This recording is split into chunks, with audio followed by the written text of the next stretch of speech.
Hours of forced idleness while the defense force waited to see if there would be a follow-up attack hadn't gone over well with them, and Bakif had no illusions that the coming storm would be thoughtful, noble, or unflappable. He was right.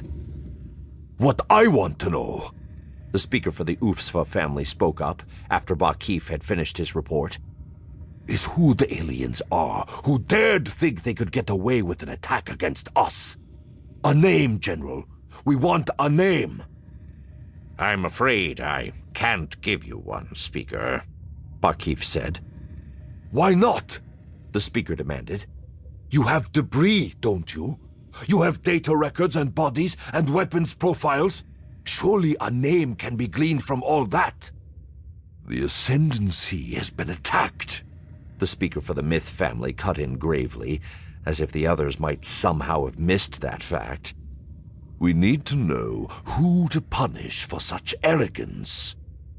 "Yes," the Usfa said, throwing a brief glare down the table.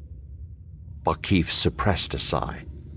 In times gone by, major threats to the Ascendancy had usually drawn the ruling families into a unity that superseded the usual political maneuvering. He'd held a small hope that today's attack might spark such a response. Clearly that wasn't going to happen.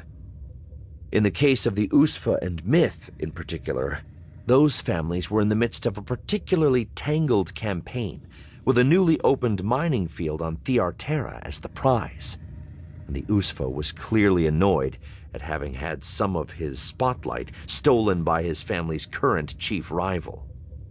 "More than that," he added, his glare daring the Mitth to interrupt again. "We need assurance that the Defense Force has the resources to defend the Chiss against further action by these unidentified enemies." The Questis datalink reader lying on the table in front of Bakif lit up as a fresh report came in. He picked it up, propping it at an angle on his left palm, while he slid his finger along the edge to scroll the screen. "The Syndicure need not be concerned about their safety," he said. "I've just received word that 4 additional warships from the expansionary fleet have been rushed in from Naporar and are moving to support the Defense Force ships already in place." He winced to himself. Young men and women ready to give their lives to protect their homeworld. Noble and honorable, and a sacrifice, if it was ever required, that he and everyone else currently in the cupola knew would be a complete and utter waste. Fortunately, it didn't look like any such sacrifice would be needed today. "And if they attack other worlds within the Ascendancy?" the Usfa pressed. "Other ships have already been sent to bolster the patrol forces of the neighboring systems in case they're the targets of subsequent attacks," Bakif said. "Has anyone else reported attacks or enemy sightings?" the speaker for the Klar asked. "Not as yet, Speaker," Bakif told him. "As far as we can tell, this was an isolated incident." The speaker for the Aubek family gave a theatrical little snort.